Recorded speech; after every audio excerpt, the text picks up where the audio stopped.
Working on my 2004 Toyota Sequoia.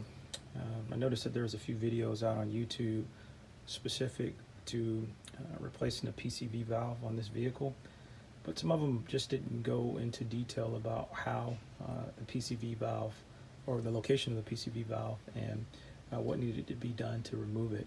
So felt the need to put this video out and hope that it helps whoever it is that may be coming across the same issues that I was.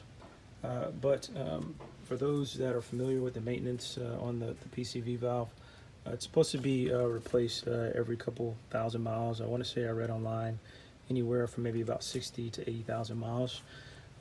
That could be correct, incorrect, but go out and check your owner's manual or your maintenance manuals to verify for yourself. But wanted to first let everyone know where it was located. So here you see the spark plug here in the engine bay. Right above it in a 2004 Toyota Sequoia, you'll see the PCV valve is located right here. I'll pull back just a little bit so you can see. I've actually taken off the covering, which is like this, and also this piece right here too as well that covers up the PCV valve. Now that's the location.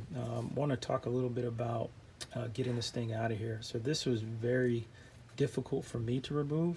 It may be different in other vehicles, and I bought this vehicle used, so I'm not sure when the last time it was replaced, but this was really tightly embedded down in this housing. So one of the things I'll tell you not to do, I got a crescent wrench, which is this right here, and I basically lined it up with the proper size, and I tried to torque this thing off, and it would not work. It was very tight, and I had to put a lot of strength into getting it moved. Another thing that won't work is if you try to get a socket wrench, due to how it is that there's an angle on this PCV valve, you won't be able to fit a full socket wrench over this bolt here, or nut, excuse me. So what I found worked best for me was using a box wrench, right?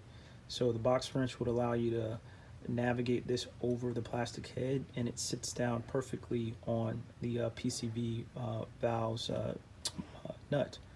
I believe the one that I selected was 20, but there's also the flare nut wrench.